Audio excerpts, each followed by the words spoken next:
माँ ताप्ती के तट पर भगवान शिव की ये पवित्र पावन शिव महापुराण की कथा श्रवण करने का सौभाग्य प्राप्त हुआ। जानना तो बहुत कठिन है, पर ये शिव महापुराण की कथा शिव को महसूस करने के लिए आप और हम चाहे कितने भी जन्म ले लें, फिर भी हम भगवान शंकर को जान नहीं सकते। शिव को जानना कितने ही आपके और हमारे कितने ही जन्म हो जाएं तो भी हम शिव को नहीं जान सकते। पर भले हम शिव को जान नहीं सकते, पर शिव महापुराण की कथा के माध्यम से शिव जी को एक लोटा जल चढ़ाने के माध्यम से हम शिव को महसूस कर सकते हैं।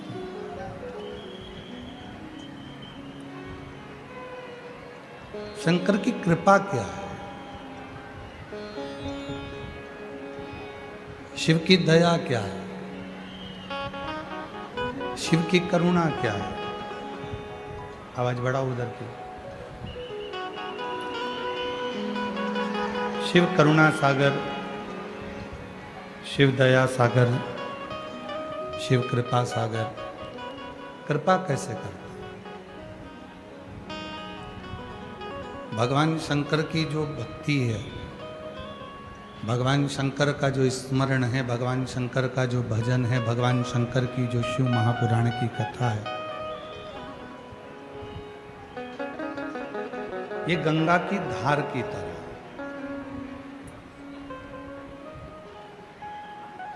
शिव महापुराण की कौमार खंड में लिखा है, यदि हम किसी तीर्थ में भ्रमण नहीं कर सकते, शिव महापुराण का कौमार खंड कहता है, मान लो किसी तीर्थ में हम परिक्रमा नहीं कर सकते, किसी तीर्थ की हम परिक्रमा नहीं लगा सकते,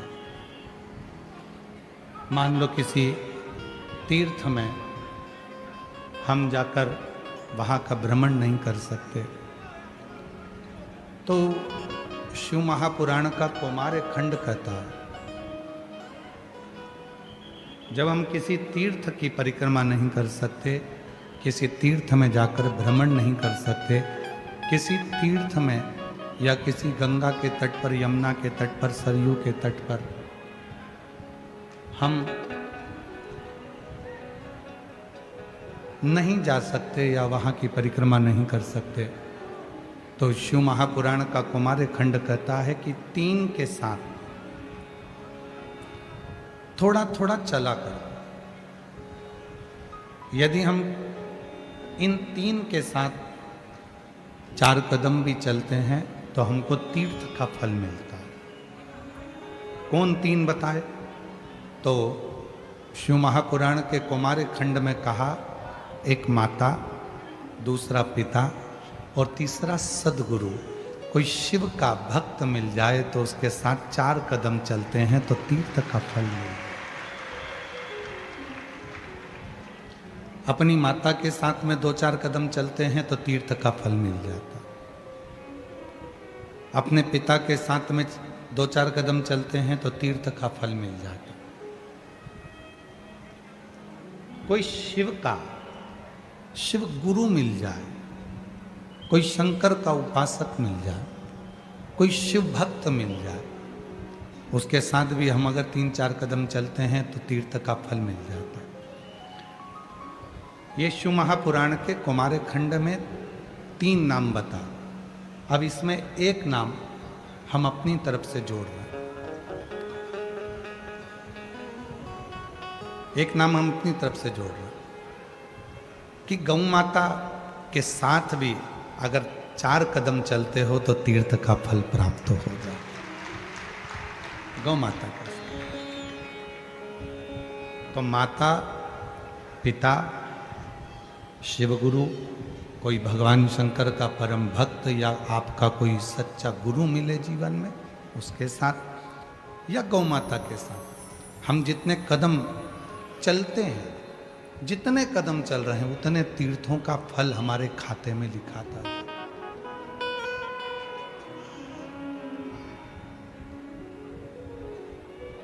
और मैंने तेरे ही भरोसे बाबा,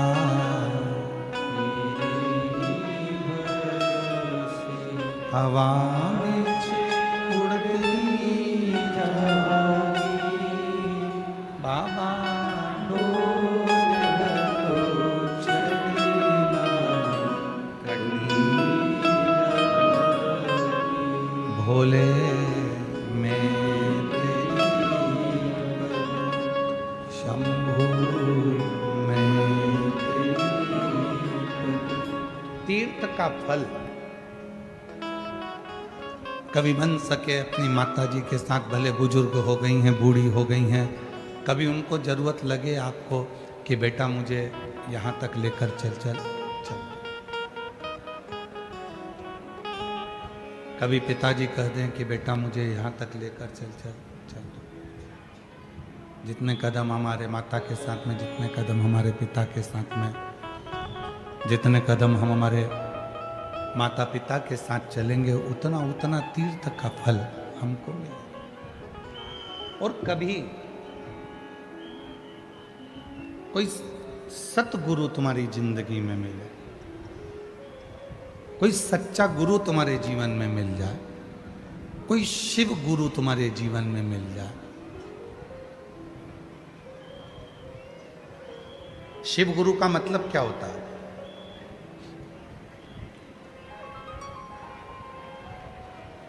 क्यों कथा में बार बार आता है शिव गुरु? शिव गुरु का मतलब है जिसके जीवन में मान अपमान दोनों सम। मान और अपमान दोनों सम है। सम्मान दो तो ठीक, अपमान करो तो ठीक, तुम्हारी मर्जी हो जो बोलो। आग लगे बस्ती में अपन रहो बस्ती। ना उसे सम्मान की जरूरत है, ना उसे अपमान की। वो अपनी समता में जी रहा, अपनी समता।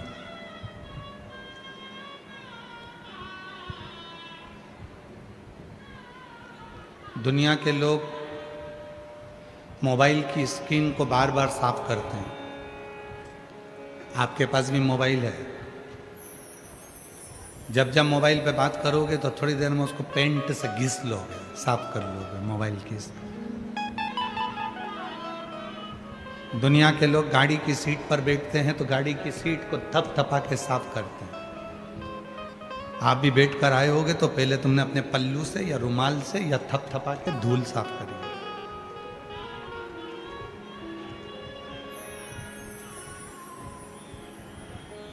ये जितने कैमरे वाले हैं फोटो खींच रहे हैं या आप अपने मोबाइल से फोटो खींचते हो तो पहले उसका कैमरा धीरे से एक बार हाथ फेर कर या रुमाल फेर कर साफ करते हो।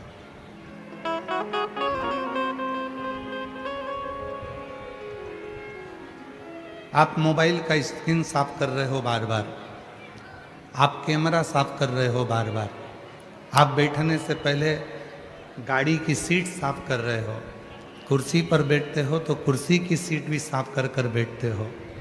तो फिर भगवान की जब भक्ति करने बैठते हो तो मन साफ कर कर क्यों नहीं बैठते? उसमें अहंकार, काम, आसक्ति, लोभ, वासना, तृष्णा क्यों भर कर बैठते? उसने मुझे अपशब्द कहा, मैं उसको आड़ा टेढ़ा बोलूँगा। भगवान उसने ऐसा कर दिया, प्रभु उसने ऐसा बोल दिया, परमात्मा उसने ऐसा कर दिया। तो हम वो क्यों सोचें? हम वो क्यों विचार?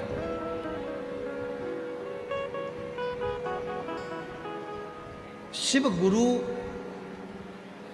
वो होता है जिसने अपने जीवन में ना मान से मतलब है ना अपमान से मतलब है। उसको तो केवल अपने मन की पवित्रता को धारण कर कर, मन को क्लीन कर कर, मन को साफ कर कर भगवान की भक्ति में डूबा।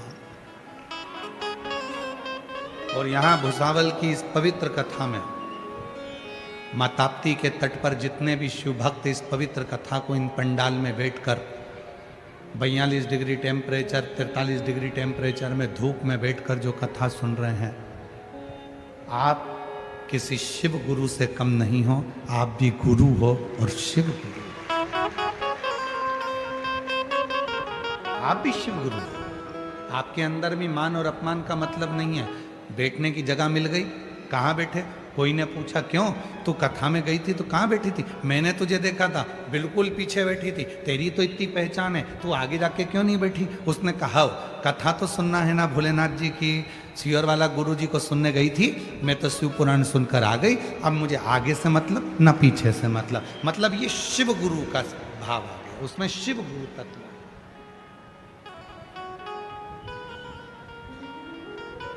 क्यों? तेरी तो इतनी पहचान थी और तुझे बैठने के लिए कोई जगह नहीं मिली आगे, और तू तो उधर पीछे के पंडाल में साइड में बैठी थी, मैंने देखा था तुझे एलईडी के पास में बैठी थी। हाँ, कथा तो सुनी ना, कहीं पर भी जगह मिली सुनी ना। इसको शिव गुरु कहते हैं कि ना तो आगे से मतलब ना पीछे से मतलब, ना मान से मतलब ना अपमान से मतलब। तो जितने भी शिव भक्त भुसावल की इस पवित्र धरा पर, यावल की इस पवित्र धरा पर, माँ ताप्ती के तट पर जितने भी शिव भक्त ये इतनी भरचक गर्मी में जो कथा सुन रहे हैं, आप भी किसी शिव गुरु से कम नहीं हो, क्योंकि आपके अंदर ना मान से ना अपमान से ना कोई भर जल चढ़ाने नहीं देता। कोई बात नहीं, वो चढ़ा रही है ना, एक ही बात, जब वो उठ जाएगी मैं चढ़ाऊं। शिव गुरु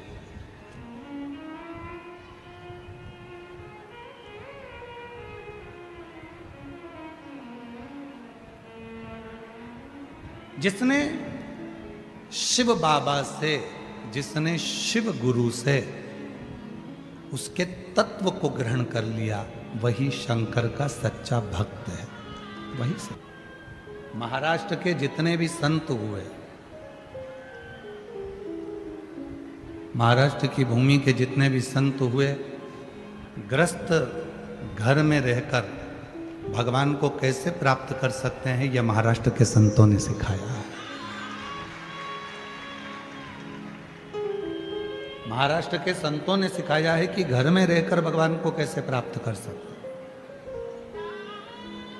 परिवार में रहकर भगवान को कैसे प्राप्त कर सकते हैं। घर नहीं छोड़ना, परिवार नहीं छोड़ना। हे भाई रुपेश, इधर देखो, इधर की आवाज बढ़ाइए पीछे की। घर परिवार कुटुंब कबीला नहीं छोड़ना, सबके साथ में रहकर सबके साथ में रहो और भगवान की अविरल भक्ति को धारण करो सबके साथ। कभी कभी लोग कहते हैं क्यों गुरुजी तुमने नया मंत्र निकाल दिया, श्री शिवाय नमस्तुभ्यम। हम उन बहन भाई से कहते हैं कि हमने इस मंत्र को नहीं निकाला।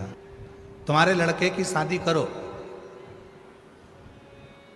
और लड़के की शादी में हमारे उधर का एक नियम है कि बहू के चढ़ावे में जेवर दिया जाता है। इधर का नहीं मालूम हमको, भूसावल का इधर देते हैं क्या? अरे जम के तो बोलो, बहू को देते हो पाटली, हार, मंगलसूत्र और ये सब जेवर जो है देना पड़ता है। इधर है ऐसा? हो क्या? ठीक है, मतलब तुम भी अपने ही वाले हो, ठीक है। मतलब यहां पर भी बहू को जेवर दिया जाता है। अब तुम सोचो कि मेरे को बहू को जेवर की जगह एक काम करती हूं, 2 तोले का हार बनवाऊंगी, 1 तोले की चूड़ी बनवाऊंगी, 1 तोले के कान के बनवाऊंगी, ठीक है, 4 तोला सोना हो गया। तो तुमने विचार करा एक काम करती हूं, 4 तोले का एक बिस्कुट ले लेती हूं और बहू को चढ़ा देती हूं। बिस्कुट लिया 4 तोले का और तुमने बहू को दे दिया कि तुमने हार बनवाया, पाटली बनवाई, कान के बनवाए, बेंदा बनवाया, नथनी बनवाई, सब कुछ बनवा कर तुमने दिया। तो पूरा घर देखकर वाह इतना सोना दिया, इतना सोना। बिस्कुट दिया, कीमत उतनी थी, बिस्कुट दिया 4 तोले का और 4 तोले का ही जेवर दिया। पर जेवर देखते से ही लोगों ने कहा हाफ सेट, फुल सेट, हाथ का, पाँव का, और नथनी, बोर, बुंदा सब दिया। और अगर इतना सा बिस्कुट दे देते एक डिब्बी में रख के, तो लोग कहते और राम बताओ लड़की की किस्मत फूट गई, इतना सा दिया, सास इतनी कंजूस है, इतना सा दिया। वो भी 4 तोला, ये भी 4 तोला, बस अंतर इतना है वो 4 तोला दिख नहीं रहा और ये 4 तोला दिख रहा है। बिस्कुट की कीमत कम है, जेवर की कीमत ज़्यादा है। क्यों है? क्योंकि वो जेवर को घड़ने में, बनाने में समय लगता है, उसको फैलाने में समय लगता है। उसी तरह एक साधारण व्यक्ति की कीमत कम होती है और एक शिव भक्त की कीमत ज़्यादा होती है।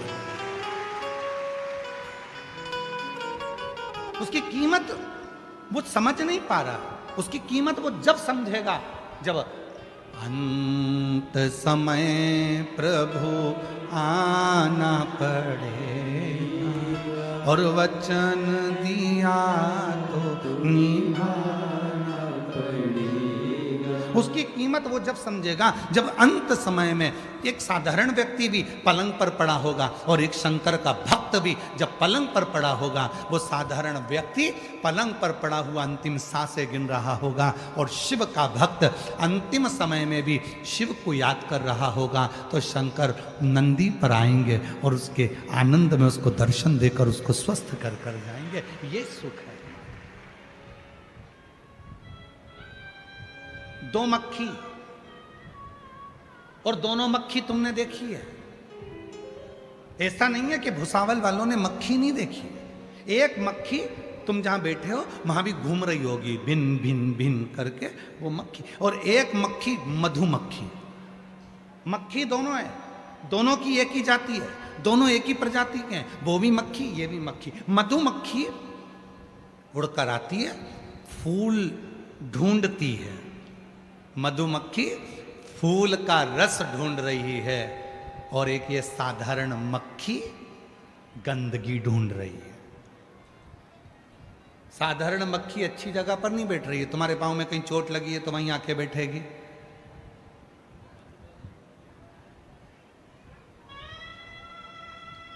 कहीं आंख में कीचड़ जमा होगा तो मक्खी वहीं आकर बैठेगी। और ज्यादा नहीं बोलूं। साधारण मक्खी गंदगी को ढूंढती है और वहां बैठती है। मधुमक्खी फूल को ढूंढती है, वहां बैठती है। दोनों में अंतर है। मक्खी वो भी है, मक्खी ये भी है। बस अंतर इतना है कि उस मधुमक्खी में एक ज्ञान आ गया कि फूल का रस लेऊंगी, बाद में दुनिया को देऊंगी तो मेरा नाम जगत में चलेगा और लोग मुझे प्रणाम करेंगे। इसलिए मक्खी कहीं बैठती है तो लोग उसे भगा देते हैं, और मधुमक्खी किसी के नए मकान में भी छत्ता बना लेती है तो कहते हैं शुभ होता है, अच्छा होता है, कार्य सिद्ध होता है। मक्खी वो भी है, मक्खी है। दोनों में अंतर।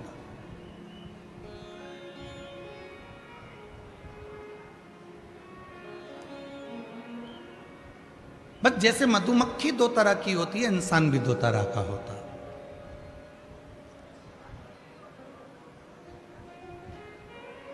एक मक्खी की तरह होता है, दारू की दुकान पे मिलेगा।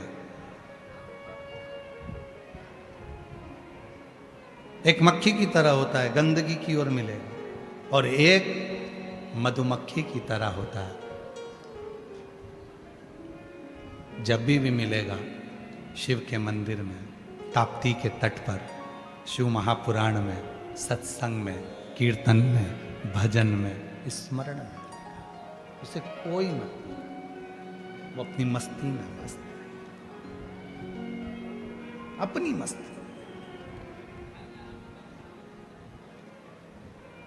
शिव जी के 63 नयनारों में एक नयनार है अपर, जिसकी बहन का नाम है तिलकावती।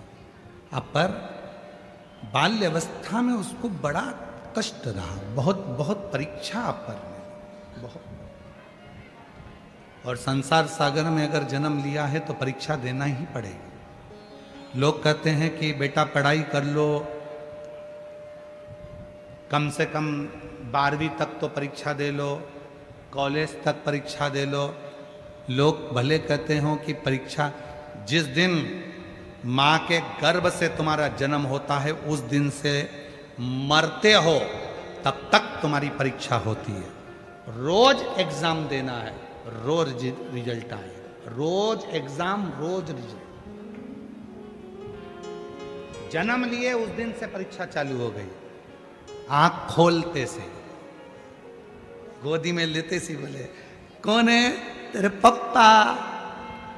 कौन है? आई। अभी तो पैदा ही हुआ है, परीक्षा ले रहे हैं, बोल कौन है? इतने में उसने एक लात दी खींच के, चुप, अभी तो पैदा ही हुआ हूं, परीक्षा चालू कर दी अभी से। यह कौन है? वो कौन है? दुनिया बड़ी विचित्र है। जिंदा हो तो कोई नहीं पूछेगा कि पापा कैसे हो, कि आई कैसे हो, कि मम्मी कैसे हो। और जैसे ही तुम्हारे प्राण निकल गए और तुम जमीन पे चद्दर ओढ़ के पड़े हो, रिश्तेदार आके जी जी एक बार तो बोल दे, एक बार तो बोल दे, बेन बोल तो सरी। इतने बहू बोल रही मम्मी बोलो तो, बोलो तो। मम्मी ऊपर चढ़ी आसमान में बोल रही, बोलती थी तो बुरा लगता था, अब तो रात को आके बोलूंगी तो रुक रुक। अब मम्मी चली गई, आधी रात को पत्नी उठकर पति से बोल रही है मुझे नींद नहीं आ रही है। क्यों? ऐसा लग रहा है मम्मी कहीं से देख रही है। बोल, जिंदा थे कोई नहीं बोलेगा कि तुम बोलो, जिंदा थे कोई नहीं पूछेगा तुम क्या हो, जिंदा थे कोई तुम्हारे पास में आकर नहीं बैठेगा बात करने के लिए, जिंदा थे कोई तुमसे बात करने की फुर्सत नहीं है, और मरने के बाद तुम्हें जगह जगह कर पूछेंगे एक बार तो। परीक्षा चालू।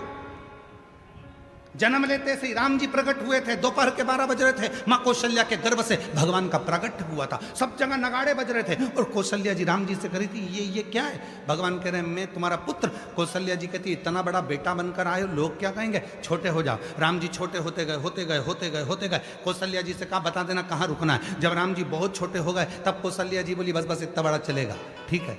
तो राम जी बात कर रहे थे पटर पटर, भगवान राम जी बात कर रहे हैं माता कौशल्या जी से तुरंत तुरंत, और बात कर रहे थे। इतने में कौशल्या जी ने कहा बात मत करो, यहाँ संसार की रीति है जो जन्म लेता है उसको रोना पड़ता है। राम जी बोले मैं जगत का परमात्मा, मैं परम पिता परमात्मा, मैं दुनिया को रुलाने वाला, और कौशल्या मैया तुम कह रही हो कि मैं रोऊं? कौशल्या जी कहने लगी संसार में जन्म लिया है तो रोना तो पड़ेगा, परमात्मा को भी पृथ्वी पर जन्म लेकर रोना पड़ा।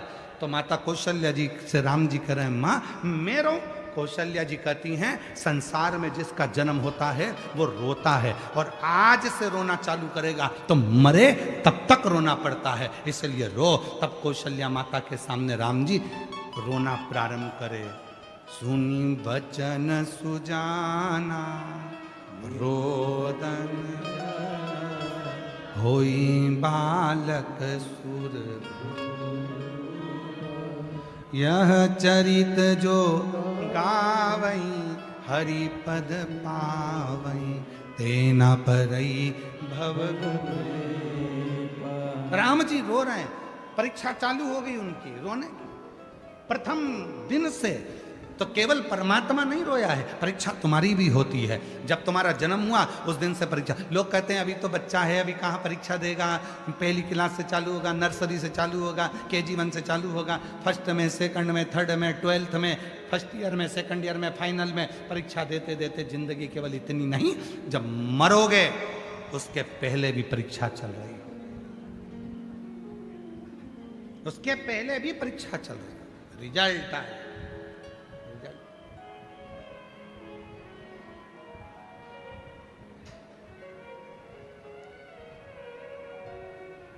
3 तरह के रिजल्ट हैं, पास हो जाओ, फेल हो जाओ, या सप्लीमेंट्री।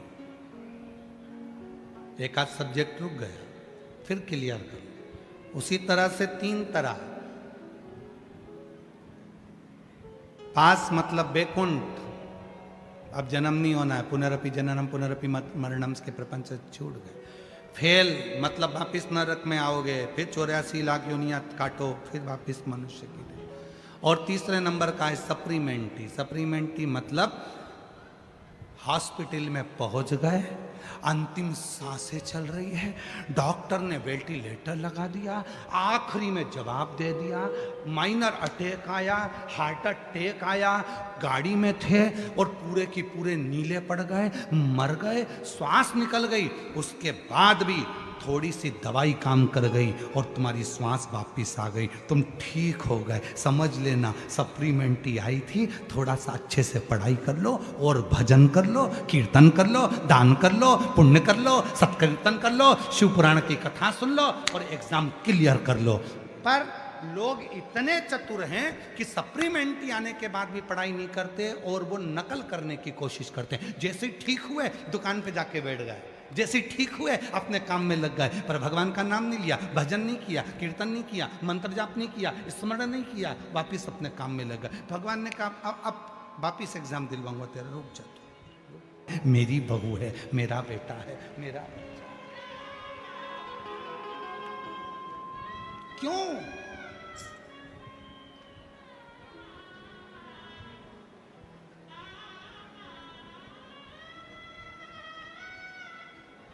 और महादेव नमन चरणों में स्वीकार कीजिए, सबका किया है मेरा भी उद्धार कीजिए, उद्धार कीजिए।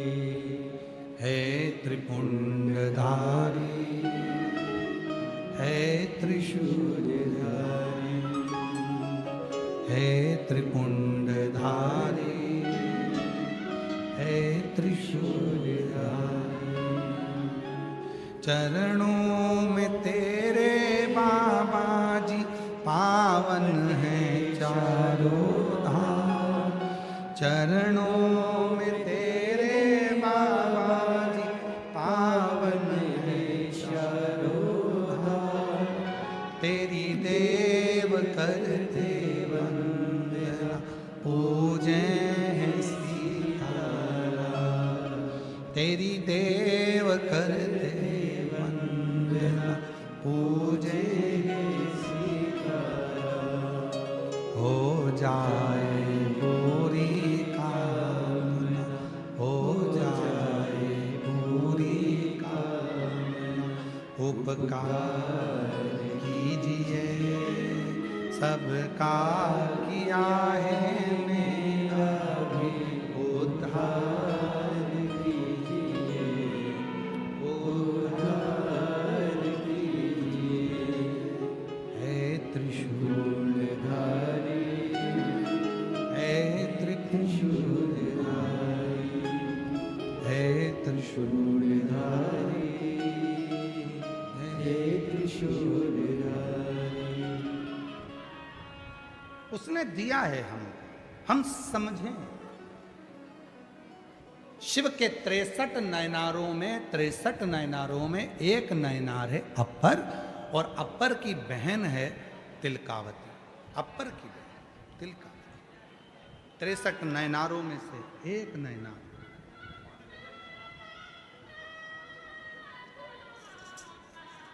और अपर की बहन है तिलकावती। अपर बचपन संघर्ष में निकला है, संघर्ष ठीक है।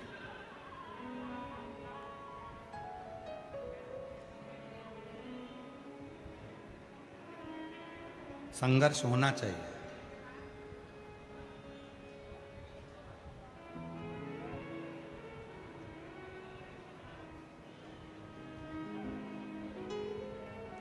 जिस व्यक्ति ने अपनी जिंदगी में संघर्ष किया है वही एक दिन राज किया, वही राज। संघर्ष होना चाहिए।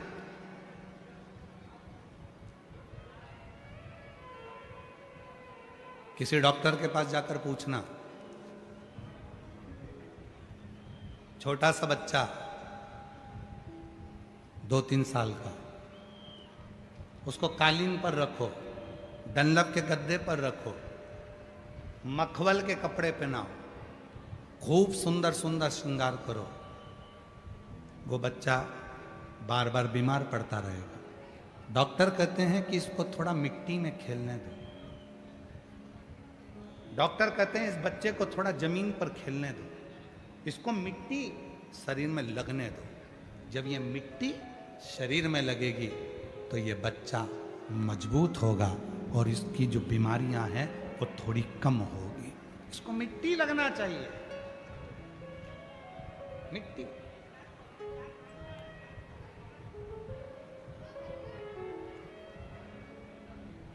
पर आज के ज़माने में अगर बच्चे को थोड़ी सी मिट्टी लग जाए, थोड़ा सा दादी ने काम बता दिया, थोड़ा सा कर दिया, जा बेटा जे सामान लिया, तो माँ का मुंह फूल जाता है। मेरे बेटे को ही बोलती हो काम के लिए, उसकी उम्र है इतनी सी, वो जाएगा सामान लेने के लिए, तुम्हारा नौकर लगा है क्या? वो बच्चे को दादी काम बता रही है, वो बार बार जाना आना करेगा, उसके स्वास्थ्य के लिए लाभदायक।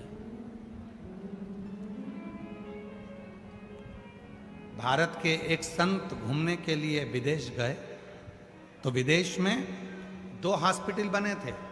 एक हॉस्पिटल बना था नॉर्मल डिलीवरी होती है, दूसरा हॉस्पिटल बना था ऑपरेशन से डिलीवरी होती है। बच्चा होता है नॉर्मल, दूसरा था ऑपरेशन से बच्चा होता है। संत ने जाकर ऑपरेशन वाले हॉस्पिटल में पूछा कि यहाँ ऑपरेशन से बच्चा होता है और तुम्हारे सामने बना हुआ हॉस्पिटल है उसमें नॉर्मल डिलीवरी होती है, नॉर्मल बच्चा होता है, ये इसका दोनों का अंतर क्या है? तो कहा जहां ऑपरेशन से बच्चा होता है उसकी फीस 1.5 लाख रुपए, ठीक है। जहां नॉर्मल डिलीवरी होती है उसकी फीस 3.5 लाख रुपए। तो उसने कहा ऑपरेशन से डिलीवरी में 1.5 लाख और नॉर्मल डिलीवरी में 3.5 लाख, ऐसा कैसे? उसने अंदर गया तो सारी मशीनें देखी, ऑपरेशन से बच्चा होता है। अब नॉर्मल डिलीवरी होती है, वहां गया, वहां जाकर देखा तो एक छोटा सा कमरा दे दिया, कमरे के बाहर एक गार्डन दे दिया, गार्डन में थोड़े से आटा पीसने के लिए चक्की रख दी, थोड़ी सब्जियां दे दी बोने के लिए, और कह दिया इसमें हम लड़की को रखते हैं जिसका गर्भ रहता है, उसको कहते हैं सब्जी काटो, सब्जी बनाओ, अपने घर का पोछा लगाओ, झाड़ू लगाओ, बर्तन मांजो और चक्की चलाकर आटा पीसो, रोटी बनाओ और खुद बर्तन मांजो और खुद पानी भर कर लाओ। जब वो पानी भरने जाती है, जब वो चक्की पीसती है तो 3.5 लाख रुपए तुम नॉर्मल डिलीवरी का ले रहे हो और 1.5 लाख रुपए तुम ऑपरेशन का ले रहे हो, गजब है। अब वहां जाकर देखा तो विदेश में जितने ऑपरेशन के लिए बच्चों की माताएं नहीं खड़ी थी, उससे ज्यादा नॉर्मल डिलीवरी के लिए खड़ी थी। और वही की वही हमारे भारत में होता है, सास कह देती है बेटा थोड़ा काम कर लो डिलीवरी के टाइम, जाते के टाइम, तो बहू को लगता है कि मम्मी तो मुझसे काम करा रही है। इतने में गई डॉक्टर को दिखाने, डॉक्टर ने कह दिया बेड रेस्ट, पड़ी रहो, मोबाइल चलाती रहो।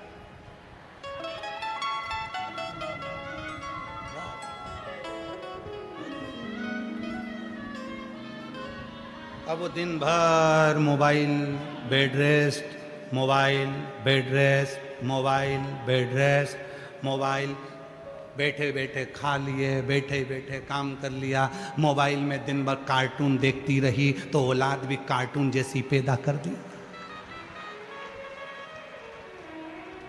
दिन भर मोबाइल में नाटक देखती रही, नाटक में कहीं की ना कहीं की 24 घंटे रोती मिले। तुम देखो कोई भी सीरियल निकाल के देखना, जितने अभी तक नाटक बने हों, चाहे किसी भी टीवी पर चलते हों, किसी भी टीवी का एक एक सीरियल पुराने से लेके आज तक का निकाल कर देख लो, सारे सीरियल में जब भी देखोगे 2-4 दिन खुशी दिखाते हैं, बाकी के समय रोते ही बताएं तुम, 24 घंटे रोते। तो वो दिन भर बेड रेस्ट में केवल नाटक देखती रही तो औलाद भी नौटंकी पैदा हुई। गोदी में ले तो चुप, जमीन पे सुलाओ तो पे करे।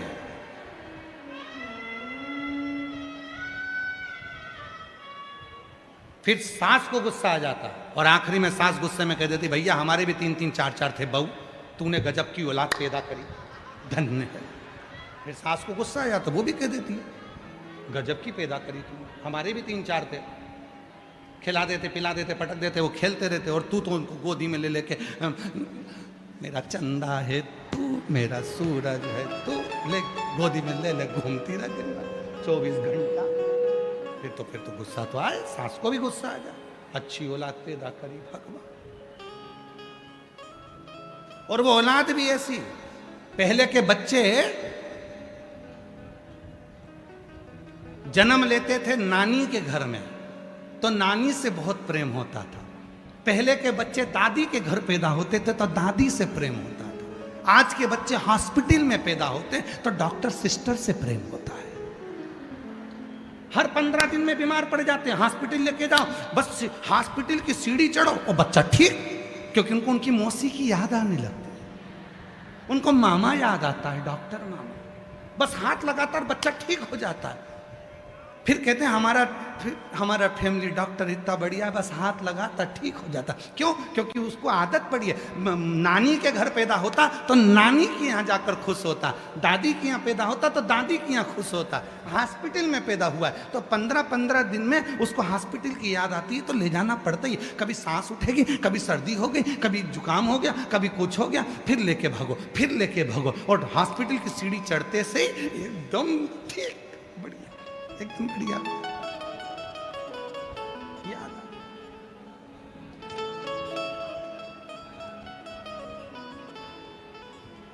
ये संसार। अरे भाई कष्ट आया है, लोग कहते हैं भगवान तुमने हमको इतनी समस्या दे दी, भगवान मुझे इतना दुख दे दिया, भगवान इतना दुख दे दिया। एक दिन शंकर जी आए, शंकर जी ने कहा रुक जा, तू हमेशा कहता है मेरी समस्या बहुत बड़ी है, मेरा दुख बहुत बड़ा है। शंकर जी ने कहा जितने भी आएंगे सब अपनी अपनी समस्या लिखो, ऐसे कुड़कुड़ा के पटक दो, और सबको लगता है कि मेरी समस्या बड़ी है, इसकी समस्या कम है, इसकी समस्या बड़ी है, इसकी समस्या कम है, तो सब अपनी अपनी समस्या लिख के पटको, और सब अपनी अपनी पटकने के बाद एक एक पर्ची उठा लो।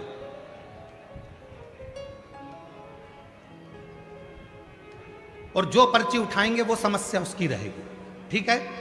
एक व्यक्ति रोज आता था, भगवान इतना दुखी हूं, इतनी बड़ी समस्या मेरी रखती, भगवान ने कहा लगाओ पर्ची लाओ, पर्ची लाओ। सबने अपनी अपनी पर्ची लिखी, समस्या लिखी, डाल दी।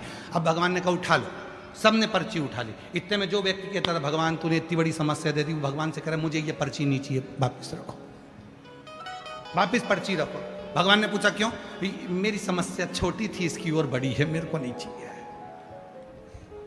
हमको लगता है हमारी समस्या बड़ी है, हमको लगता है हमारा दुख बड़ा है। उस परमात्मा से पूछो उसने दुख क्यों दिया। उस परमात्मा ने दुख इसलिए दिया कि आज तुझे दुख देकर, तुझे तपाकर, तुझे खरा सोना बनाकर, तेरा जेवर बनाकर भगवान तुझे कीमत वाला बनाना चाहता है। नहीं तो बट्टी तो थी सर, तुझे अच्छा बना।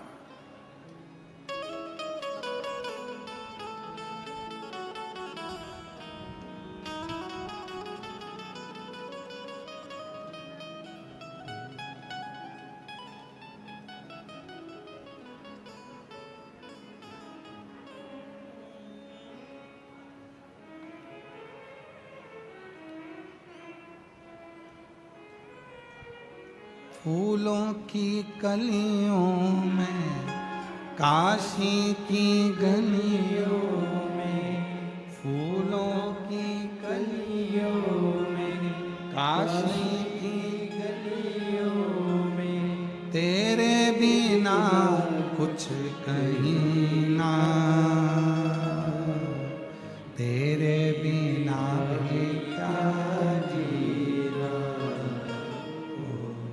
तेरे बिना भी क्या जीना, ओ शंभु रे, तेरे बिना भी क्या जीना, ओ बाबा रे, तेरे बिना भी क्या जीना। फूलों की कलियों में, काशी की गलियों में, फूलों की कलियों में, काशी की गलियों में, तेरे बिना कुछ कहीं ना, तेरे बिना भी क्या जीना, तेरे बिना भी क्या जीना, ओ बाबा रे, तेरे बिना भी क्या जीना, ओ शंभु रे, तेरे बिना भी क्या जीना, शिव कथा कर रही है। अपर तिलकावती दोनों ने बाल्यावस्था से दुख देखा, दोनों ने बाल्यावस्था से दुख देखा, कष्ट देखा, तकलीफें देखी, इतना कष्ट इतना दुख देखा उन्होंने अपनी जिंदगी में। वो दुख ही दुख में, कष्ट ही कष्ट, परेशानी,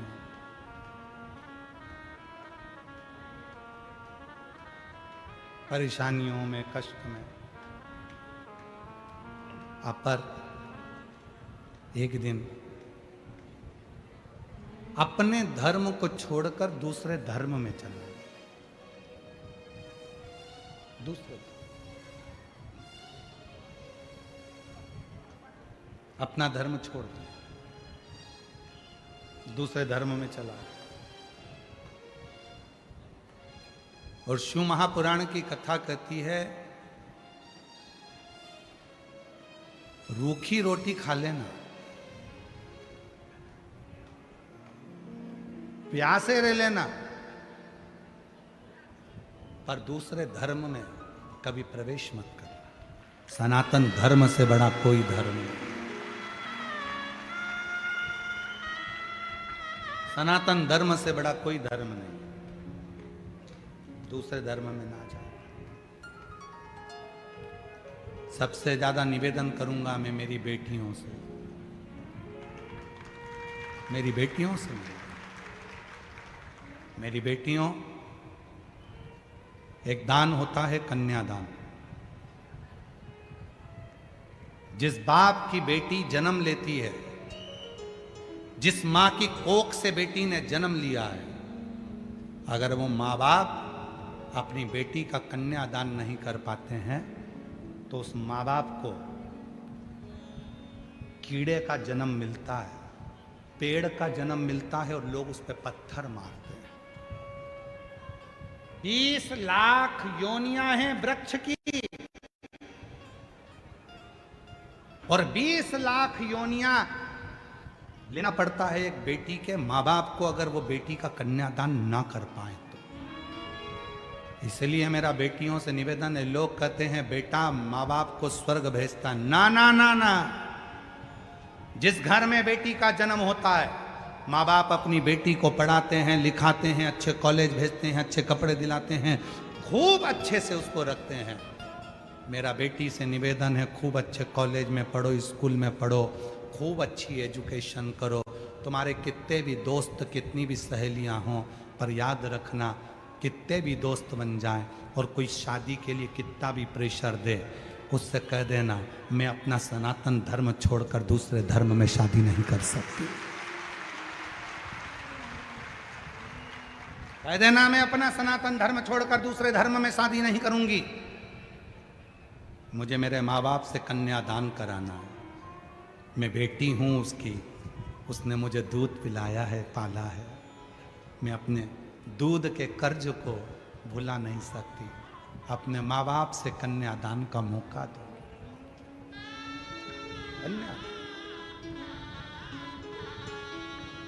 अपने हिंदू सनातन धर्म में शादी करो, दूसरे धर्म में क्यों जाना। जरा सा मोटरसाइकिल लेकर आया, 10 रुपए की चाउमीन खिलाई, वो मोटरसाइकिल भी सुधरने के लिए आई थी दूसरे की, और उस मोटरसाइकिल पे तुम्हें एक्शन दिखाने आया और तुम उसको देखकर पिघल गई, और 10 रुपए की चाउमीन में 15 रुपए के गोलगप्पा में गोल हो गई। गजब। अरे मेरे महाराष्ट्र की बेटियों, तुम अहिल्याबाई के जमाने की बेटियां हो, तुम जीजाबाई के जमाने की बेटियां हो, तुम मुक्ताबाई के यहाँ की बेटियां हो। महाराष्ट्र की एक एक बेटी जीजाबाई है, महाराष्ट्र की एक एक बेटी अहिल्याबाई होलकर है, महाराष्ट्र की एक एक बेटी मुक्ताबाई है। कैसे पीछे हट जाए। छत्रपति वीर शिवाजी महाराज की कथा, छत्रपति संभाजी महाराज का चरित्र कहता है। छत्रपति संभाजी की धर्म पत्नी अपने पति के साथ कदम से कदम मिलाकर चलती थी और कहती थी, स्वामी चिंता मत करना, जब तुम्हारी तलवार हल्की पड़े तुम्हारी ये पत्नी तलवार लेकर मैदान में कूद पड़ेगी। वो मराठाओं की पत्नी।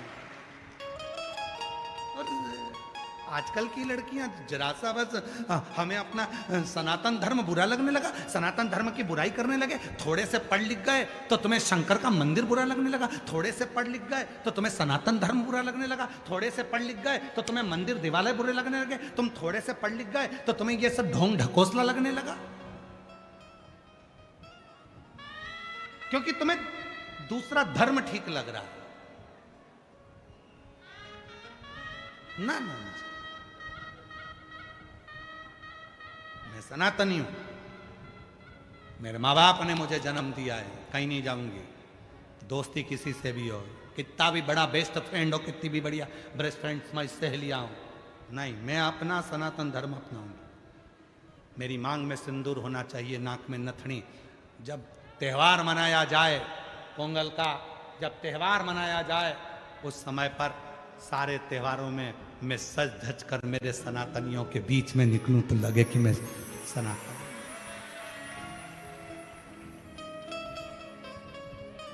आगे कथा में आप सुनेंगे, अपर की कथा में बहन स्वयं तिलकावती ने, जब भाई अपर दूसरे धर्म में चला गया, अपर दूसरे धर्म में चला गया क्योंकि बहुत कष्ट झेल रहा था, तो दूसरे धर्म के लोगों ने कहा हमारे पास आ जाओ, हम तुमको खाना देंगे, हम तुमको ये देंगे, हम तुमको वो देंगे। बहुत सारे लोभ दिए जाते हैं, बहुत सारे लोग।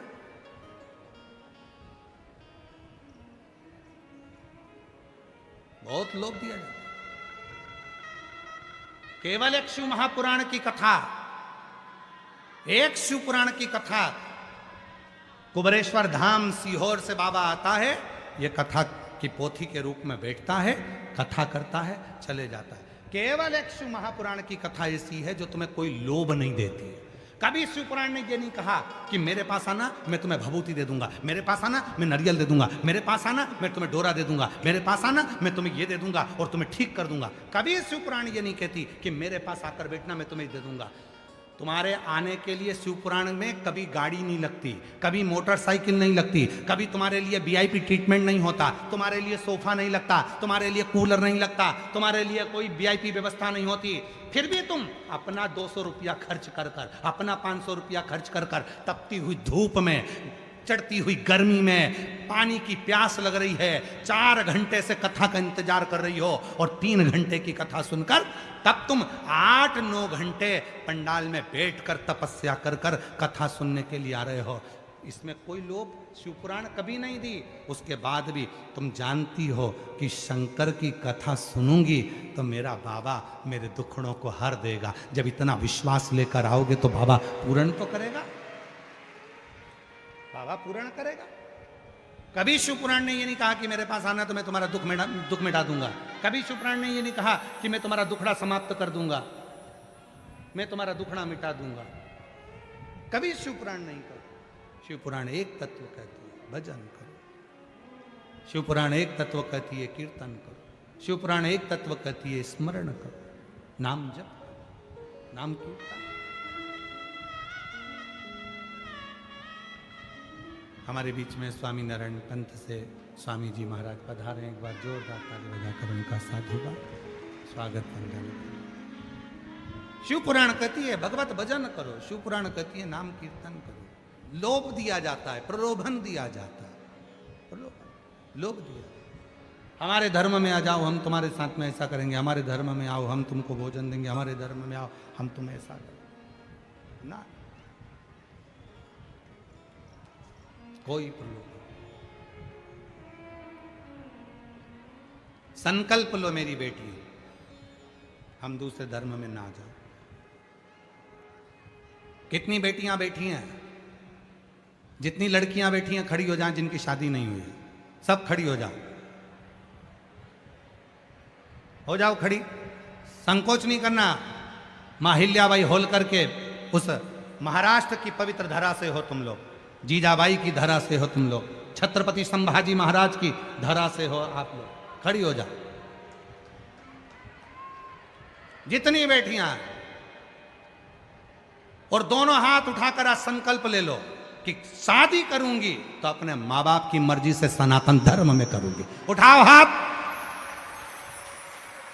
दोनों हाथ उठाकर बोलो हर हर।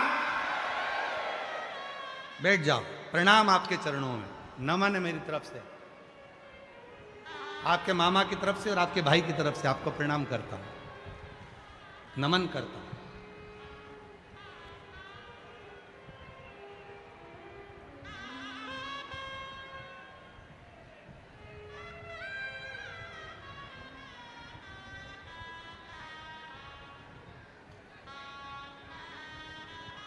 और जितने लड़के बैठे हैं वो भी खड़े हो जाओ, खड़े हो जरा, जितने मुलगा लोग, हाँ बैठ जाओ, खड़े हो जाओ, है ना। अब मुलगी गई ना, मुलगा खड़े हो जाओ, खड़े हो जाओ सारे के सारे जिनकी शादी नहीं हुई, खड़े हो, हाँ हो जाओ।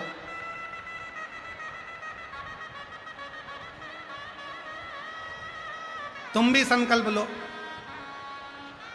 करेंगे शादी तो अपने सनातन धर्म में, अपने सनातनी से, किसी दूसरे धर्म में नहीं। जो अपने बाप की नहीं हुई तो वो तुम्हारी कहां से हो जाएगी। सनातन धर्म में विवाह करेंगे। उठाओ हाथ, बोलो हारा हारा, बस बैठ जाओ, प्रणाम, नमन है तुमको।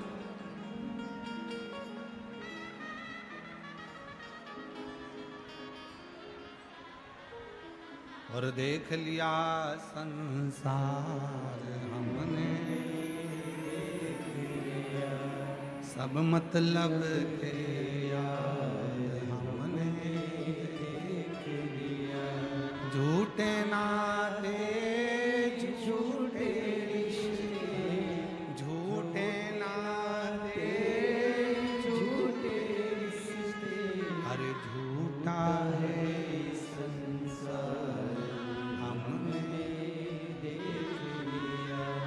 सब मतलब के यार हमने। शिव महापुराण की कथा वर्णन कर रहे हैं।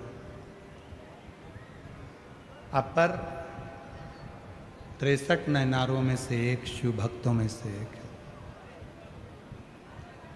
दूसरे धर्म में चले गए। तिलकावती को बड़ा दुख हुआ, मेरा भाई और दूसरे धर्म में चले गए। बड़ी रोती थी तिलकावती, बहुत रोती। मैं अपने भाई को वापिस कैसे लेकर आऊं, ये तिलकावती विचार करती थी। ये तिलकावती के मन में ये विचार आता था कि मैं अपने भाई को लेकर आऊं तो आऊं कैसे।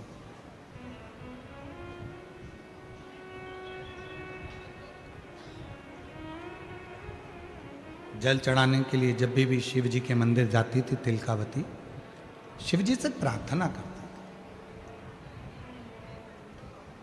कई लोग कहते हैं कि भगवान से रोज रोज मांगना नहीं चाहिए।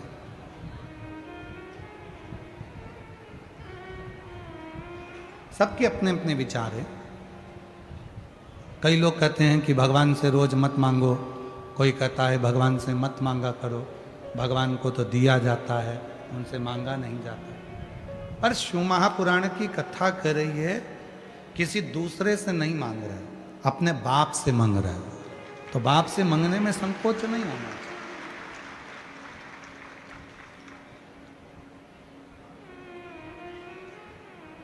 पड़ोस की आंटी से जाकर बिस्कुट मांगोगे वो ठीक नहीं है। पड़ोस के अंकल से जाकर कुछ मांगोगे वो ठीक नहीं है। पर अपने घर में अपनी मम्मा से, अपने माता से, अपनी आई से, अपने बाबूजी से, अपने पिता से, अपने भाऊसा से आप कुछ मांगोगे वो ठीक है। आप दूसरी जगह तो नहीं मांगने जा रहे, आप दूसरे के दरवाजे पर तो मांगने नहीं जा रहे। आप तो मांग रहे हो तो अपने माता पिता से मांग रहे हो।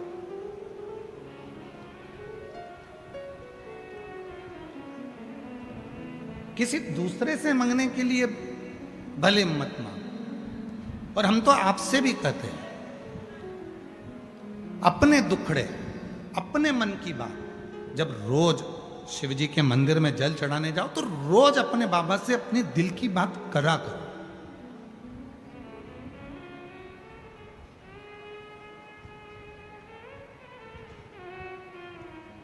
बड़ी दूर दूर से लोग शिव महापुराण के पंडाल में आते हैं। केवल वो 5 बार जो श्री शिवाय नमस्तुभ्यम बोला जाता है, और बाबा को जब बोला जाता है कि बाबा मेरे सब दुखड़े काट, बस उस स्तुति के लिए 2 मिनट का जब मौन होता है, उस मौन में आप और हम अपने मन की कामना अपने देव अधिदेव महादेव से कहते हैं, अपने बाबा से। वो जो 2 मिनट का मौन जो होता है, उस 2 मिनट के मौन में वो बाप से बात करी जाती है। अपने हृदय के दुखड़े, अपने हृदय की तकलीफें, अपने हृदय का कष्ट शिव को कहा जाता है, अपने बाप से कहा जाता है। वो 2 मिनट का मौन, 2 मिनट की साधना, 2 मिनट का जो मौन होता है, उससे हम हमारे शिव से अपने मन की बात करते हैं।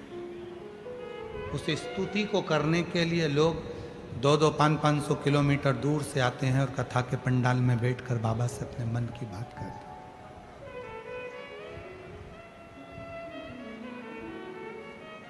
बाबा को अपने मन का भाव कहते हैं।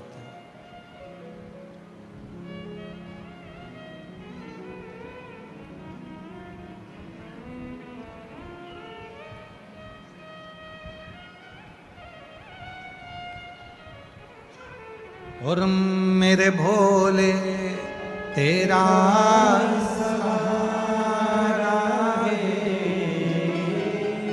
मेरे भोले तेरा सहारा है, मेरी नैया का तू किनारा है, मेरी नैया का तू मेरे बाबा तुझे पुकारा है, मेरे बाबा तुझे पुकारा है, मेरी नैया का तू किनारा है, मेरी नैया का तू